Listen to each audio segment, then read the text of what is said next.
O toque de queda imposto polo Goberno Central restrinxe a mobilidade nocturna entre as 12 horas da medianoite e as 6 da mañá. Con esta limitación, un dos sectores máis afectados é o dos 24 horas.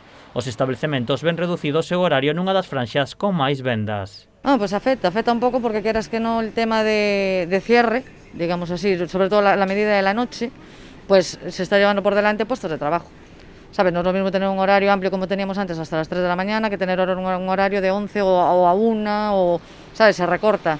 Evidentemente si se recorta, la ganancia non é a mesma, las ventas non son as mismas, el puesto non é el mismo. Ao pechar todos os establecementos, os 24 horas eran os únicos locais para comprar unha ampla variedade de produtos.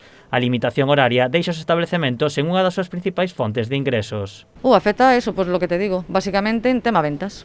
Evidentemente non é lo mismo trabajar 18 horas que trabajar 12 o trabajar 10.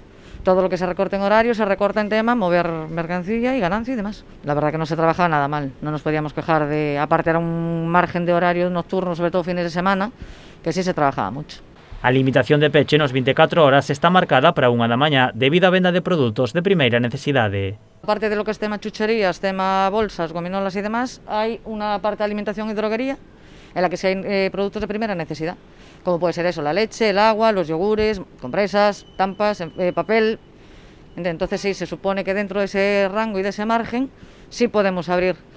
Lo que pasa es que es lo que te comentaba antes, volvemos a lo mismo de siempre. Si yo abro y la gente no viene a comprar, por mucho que yo abra, entonces de igual manera te acaba machacando. Dende Begui sinalan que o seu establecemento é seguro e que cumpre con todas as medidas impostas por sanidade como desinfectantes, limitación da ocupación, obrigatoriedade de máscaras e distanciamento. Por elo piden ás administracións que lle deixen recuperar o seu horario e manter a venda nocturna de produtos de primeira necesidade.